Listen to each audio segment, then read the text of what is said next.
Wait, we finished with that? One more. Go ahead. 14. For God shall bring every work into judgment with every secret thing, whether it be good or whether it be evil. Everything.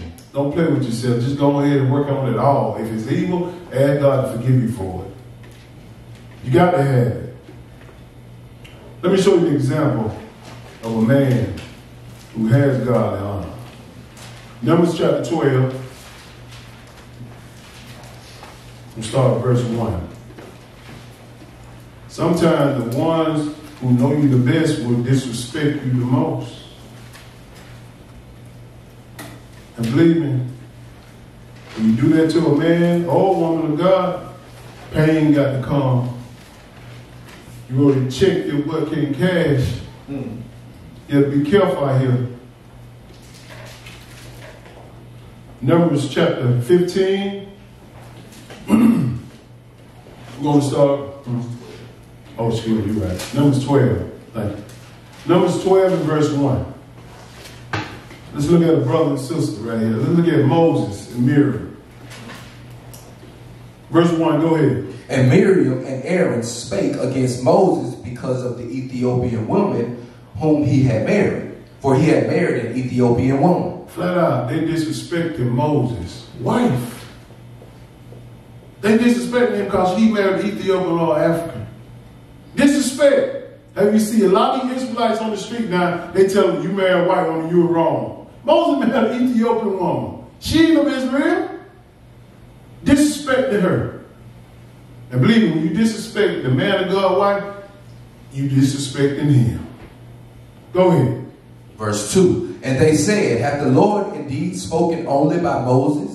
Hath he not spoken also by us? Look at how they're being bold. Have the Lord only spoken to Moses? Like he speak to us too. Okay, go ahead. And the Lord heard it. He heard it? You mean to tell me God listening to our conversation? Yes, sir. He's listening. Right. This is what we're trying to make sure we understand how to get this godly honor so he will listen to our conversation and come to our aid when we heard it. Go ahead. Verse 3. Now the man Moses was very meek, above all the men which were upon the face of the earth. That's a high title. Go ahead. And the Lord spake suddenly unto Moses, and unto Aaron, and unto Miriam, Come out, ye three, unto the tabernacle of the congregation. And they three came out. Come on out here. I'm going to set something in order. I'm about to set something in order. This is what God telling Moses, Miriam, and Aaron. Come out the tabernacle. I'm going to talk to y'all. Go ahead. Verse 5. And the Lord came down in the pillar of the cloud and stood in the door of the tabernacle. Yes, sir. And called Aaron and Miriam, and they both came forth. So the Lord came down? Yes, he did. Y'all notice something right here? God is talking to these people. And people don't know that this is Jesus talking to Moses, Aaron, and Miriam. They think this is the Father. God said, Jesus said, you neither heard the Father's voice at any time or seen him shake. Who is this talking? Jesus. That's something I'm learning on the way learning, so as my teacher said. Go ahead. Verse 6. And he said, Hear now my words. If there be a prophet among you, I the Lord will make myself known unto him in a vision, and will speak unto him in a dream. Check this on out now. He telling you, look now, I'm going to compare Moses to everybody who I deal with. Ain't nobody I deal with like Moses, period. Go ahead. Verse 7. My servant Moses is not so, who is faithful in all mine house. He said, I deal with other prophets who dreams and visions. He said, but my servant Moses is not so, I don't deal with him like that. How do we deal with him? Go ahead. With him will I speak mouth to mouth, even apparently, and not in dark speeches. Yes, sir. And the similitude of the Lord shall he behold. Wherefore then were ye not afraid to speak against my servant Moses? He said, I let Moses see me. Similitude. That's what he thought. I let him see me, and I'm talking to him. And you weren't scared to speak against the man of God? That's what people don't understand when they put their mouth on the real man of God who bring his book. You should have been scared. Go ahead. Let's see what he do to Miriam. 9. And the anger of the Lord was kindled against him. Yes, sir. And he departed. So the Lord got mad. He left. When he left something. Go ahead. And the cloud departed from off the tabernacle. And behold, Miriam became leprous, white as snow. And Aaron looked upon Miriam, and behold, she was leprous. So what color was she before that? Leprous, white as snow. We know it's snow. It's snow always been white. She was white as snow. God slapped her with leprosy because she spoke against Moses and his wife. Didn't honor him. Go ahead. Verse 11. Watch in. And Aaron said unto Moses, At last, my Lord, I beseech thee. Oh, now he Lord. Now he Lord. Now he said, this Moses, you spoke on about Moses, now he Lord now. Now he want to get respect because God came down and showed his power. Go ahead. And Aaron said unto Moses, At last, my Lord, I beseech thee. Yes, sir. Lay not the sin upon us, wherein we have done foolishly, and wherein we have sinned. So why he talking to Moses, not the Lord? Moses is the mediator. He's the mediator between him and God. And he knows he got to go through the mediator. Just right now, Jesus, we got to go through him. He said, no, don't lay this on him. Please. So Moses went to work. Go ahead. Verse 12. Let her not be as one dead, yes, sir, of whom the flesh is half consumed when he cometh out of his mother's womb. He said, because that leprosy, when it sits on you, it start breaking your body down. It started killing. She instantly started dying. Because of what? She spoke against Moses and his wife. Go ahead. 13. And Moses cried unto the Lord, saying, Heal her now, O God, I beseech thee. Well, that's a powerful story Moses said. He said, hear her now. You come boldly before God like that, you must be a friend.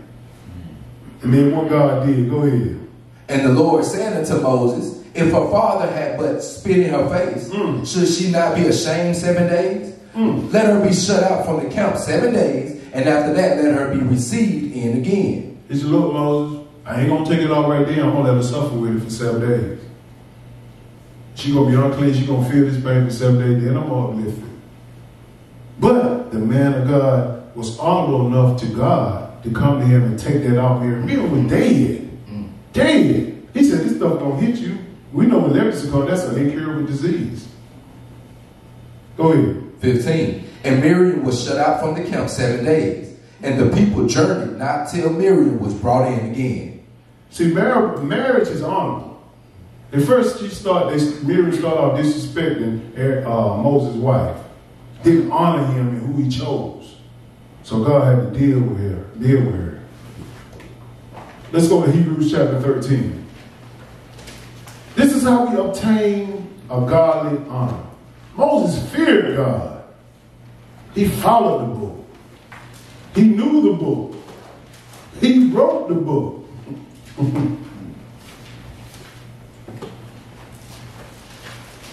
We just got to understand how God do things, man. That's all it is. We try to obtain this honor that God has on the pages of this book. And how do we get it? You got to learn how to read and follow it. Hebrews chapter 13 and 2, one verse here. When you get it, brother, go ahead. Be not forgetful to entertain strangers, for thereby some have entertained angels unawares. Jump down to verse 4, go ahead. Marriage is honorable in all, in the bed undefiled. But whoremongers and adulterers, God will judge. He's telling you right now, marriage is honorable. So Aaron and Miriam, they honor Moses' marriage. And they almost got killed and dealt with. And we know from other scripture how but Zipporah, which is Moses' wife, she saved Moses from dying. Because he didn't circumcise his son. God was going to kill him. She saved his life. That's a godly woman. But if she wanted him dead, she would went on ahead and just let it roll. She's looking out for his back. That's an honorable woman. And he's an honorable man. They're looking out for each other. Let's go to Malachi chapter 2. Just want to read one verse there. Godly honor. We don't want this world honor. Because world honor tell you how to mistreat people. And we know all of them learned that. Malachi chapter 2 and verse 12. Still dealing with this man, huh? Because men, if you married to a wife, you got to be careful of this. Because if you start treating them wrong, your life ain't going to be good for a while. Malachi chapter 2 and verse 12. Go ahead. The Lord will cut off the man that doeth this, the master and the scholar, out of the tabernacles of Jacob, and him that offereth an offering unto the Lord of hosts. He said, the Lord going to cut this man out who doeth this and this offering. And what he giving?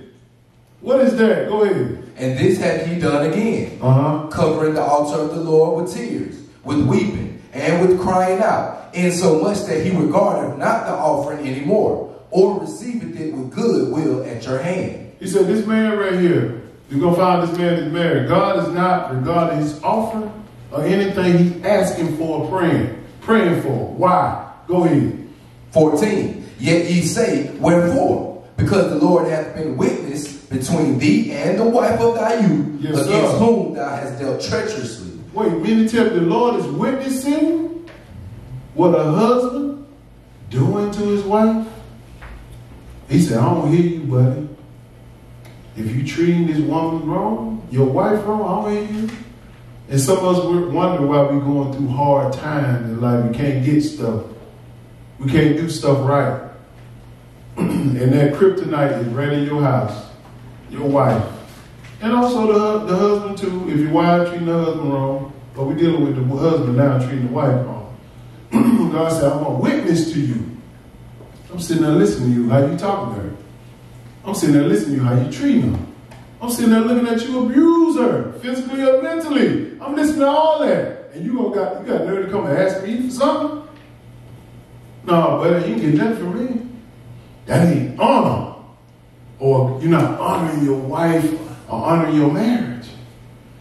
Go ahead. Top 14. Yet ye say, wherefore? Because the Lord hath been witness between thee and the wife of thy youth, against whom thou hast dealt treacherously. Yet is she thy companion and the wife of thy covenant. Yes, sir. And did not he make one? Yet had he the residue of the Spirit. Yes, sir. And wherefore one? That he might seek a godly seed. A godly seed, go ahead. Therefore take heed to your spirit, and let not none deal treacherously against the wife of his youth. Because whatever the husband does is going to trickle down to the wife, and the wife is going to trickle down to the godly seed. And to the seed, it ought to dictate on what y'all do in the household. To get that honor from your kids, that honor from your wife, that honor from your husband. It dictates how you give them the godly way of doing stuff. You got to earn it. Everybody got to earn it. Go ahead. 16. For the Lord, the God of Israel, said that he hated putting away. For one covereth violence with his garment, said the Lord of hosts. Yes, sir. Therefore take heed to your spirit, that ye deal not treacherously. He don't want you to deal treacherously because he hated putting away. That's divorce. He hate that. He wants y'all to stay together. Y'all have married vow. You said you're going to honor. Do it. Amen. He honors that. Ain't don't get me wrong. Ain't nobody sit up and tell me nobody gonna be perfect. She gonna say some stuff to you. You gonna say some stuff to her. Everybody. As long as you get it right. As long as you keep going back. If we didn't need Jesus, he would have died on the cross for us. And what did he die on the cross for us to do? So we can come boldly before the throne, asking him to forgive us for our sin. Because if it weren't for that, we'd have been dead going to hell, all of us. So if you think you're going to walk through this life and not get on nobody's nerve, or hurt somebody's feeling, or do somebody wrong, you got life messed up now. It's going to happen because we're in this flesh. But you got to be honorable. I got to be honorable most of the time. We finished with that? Let's go to 1 Corinthians chapter 7. Let's dig some more about this marriage. It's honorable. That's why I titled this lesson. Everybody wants honor, but they obtaining honor the wrong way. By manipulation, by sex, by drugs, by extortion. But they won't go to the book to see how you can become honored in the world. A godly honor. 1 Corinthians chapter 7. We'll start with verse 1. Go ahead. Now concerning the things whereof ye wrote unto me, it is good for a man not to touch a woman. He don't even want men to be touching women. This is a sexual touch. Why? Go ahead. Nevertheless, to avoid fornication, let every man have his own wife, and let every woman have her own husband. So if you got need to go out there and fornicate, you need to go find your wife or find your own husband to avoid this. Because God speaks a lot about fornication in this book. Like, man, fornicators won't inherit the kingdom of God. Go ahead. Let the husband render unto the wife due benevolence, and likewise also the wife unto the husband. See what it says there? Due benevolence. Benevolence is being kind. Doing a kind act for them. Due benevolence. And also due benevolence to the husband. So it works back and forth. Go ahead. Verse 4. The wife have not power over her own body. Yes, sir. But the husband. And likewise also the husband hath not power over his own body, but the wife. So you can't have a headache every night. You can't, as for male and female, husband and wife, you got to make sure that you can act responsibly and come together and don't defraud yourself from each other. Because if you do that, guess who's going to come in now? Go ahead. Defraud ye not one the other. What is defraud? To deprive of right to each other. To abstain something by deception. I'm looking up these definitions for a reason. Go ahead. Defraud ye not one the other, except it be with consent for a time, that ye may give yourselves to fasting and prayer, and come together again, that Satan tempt you not for your incontinency. This is the thing about it. He don't want you to deprive yourself from your husband or your wife, but for two things: prayer and fasting. That's it. Y'all need to come together. Whether it's sexually, whether it's talking, whatever. You don't need to be separated a long period of time, because Satan coming there to get in his mind. He gonna send somebody your way and say, you show's a nice lady. You so smell good. You show a nice dude, upstanding. Because what? You got some form of godly honor on you. And they see it. Many people see it. Husband and wife, if you doing this book, you're going to have that honor. And they see it, they're going to want it. So don't let Satan slide in there where y'all are separated. Go ahead. We finished with that? Yeah. All right. Let's go to Leviticus chapter 19. Just want to make sure we understand about this God honor. Believe me, I keep telling y'all, nobody ain't perfect. It's a work. Even Paul said, I got to kill my flesh daily. Now, if Paul said that, he wrote the majority of the New Testament. And you think Paul said, man, I wish y'all be like me, not even married. Leviticus chapter 19.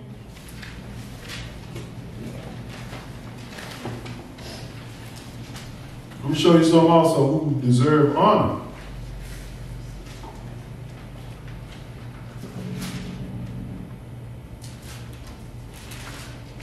And we got so much disrespect out here for older people too, man. And people messing themselves up by disrespecting the ones that are older, that gets the honor from God, and they sit up there disrespecting them. We're gonna dig a little deep in that. Leviticus chapter 19 verse 32. Go ahead. Thou shalt rise up before the hoary head, yes, sir, and under the face of the old man, and fear thy God. I am the Lord.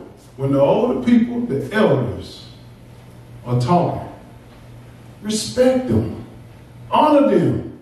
You might not care what they say, but you don't disrespect them. You got so many younger people right now just jumping in older people conversations. Oh, man, you don't know what you're talking about. Oh, lady, you don't know what you're talking about. That's old day. Be quiet. I ain't doing that no more. I hear them all the time do stuff like that. These young guys in the street. He said, hoary mean gray. Gray head. Respect what they saying. They've been on this earth for a little longer than you. That's why I listen to older people. You old in jail.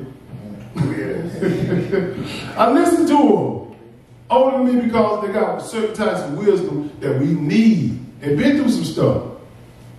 Say, hey, boy, sit down. Let me talk to you for a minute.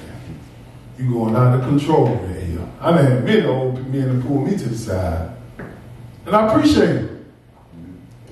So we got to make sure that we are doing the respect part for our older people, honoring them.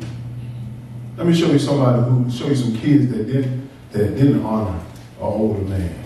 Let's go to 2 Kings chapter 2. You want this God honor. Because this word honor, it don't last long. By the time that beauty you got on your face, it's going to fade. That body you got, it's going to fade. And what do you have? A shallow person that don't know nothing.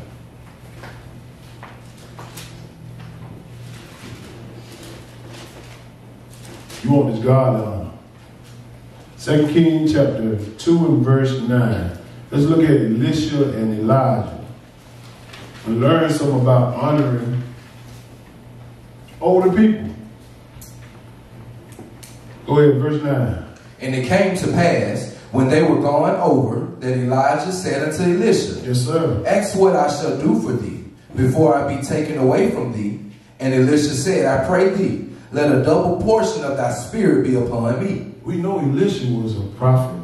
He wanted a double portion of honor, double portion of whatever he had. Go ahead. And he said, Thou hast asked a hard thing. Nevertheless, if thou see me when I am taken from thee, it shall be so unto thee. But if not, it shall not be so. See, Elisha respected Elijah. He's seen him in action. He's seen how God dealt with him. That's why he asked, I want a double portion of what you got. Because you got power. Go ahead. 11. And it came to pass, as they still went on and talked, that behold, there appeared a chariot of fire. Yes, sir. And horses of fire, and parted them both asunder. And Elijah went up by a whirlwind into heaven. This is when Elijah went up to heaven, which is the second heaven, under the chains of darkness, not the third heaven. He walking around here right now. So don't think he's talking, everywhere you see heaven in the Bible don't mean he's talking about that with God and the angels, holy angels.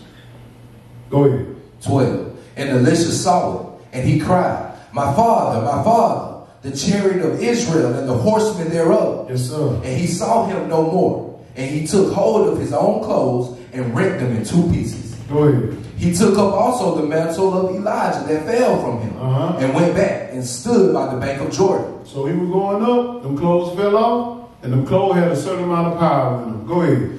14. And he took the mantle of Elijah that fell from him and smote the waters and said, Yes, sir. Where is the Lord God of Elijah? And when he also had smitten the waters, they parted hither and thither. And Elisha went over. You see the power he had just for following Elijah?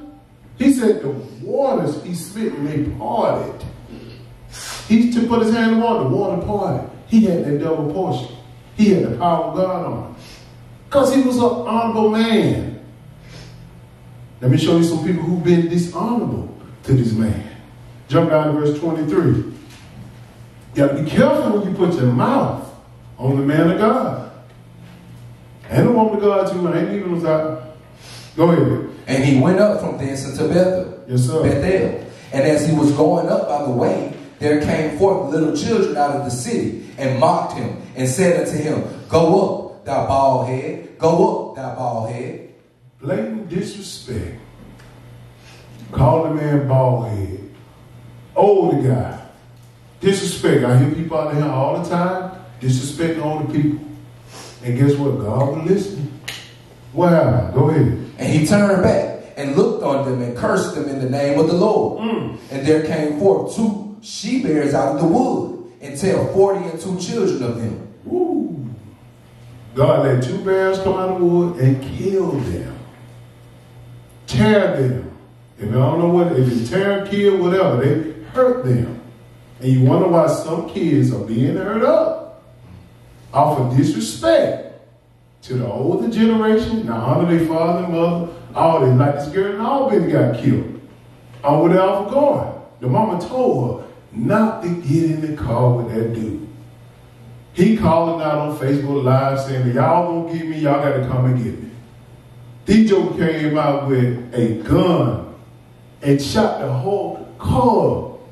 What they call it? A Draco, whatever you call that gun, with 2 barrels on it, had like 40-some bullets in that car. And she was an innocent bystander. They was after him. But she was there in the car with him. Some she was in friendly fire. In Albany right now. East Albany is off the garden over there. Y'all heard about it. This is the thing that we don't understand. When you dishonor your mother and father, when you dishonor older people, God got your number. He hearing it. He said he heard it. We finished with that? Yes, sir. Let's go to Proverbs chapter 16. Now, I ain't telling everybody that's old you're going to get honored. Don't get that twisted now. Let me show you what I'm talking about. You got to know something. But you still have to have a certain amount of honor for older people. Amen. You still got to have honor. Proverbs chapter 16, verse 31.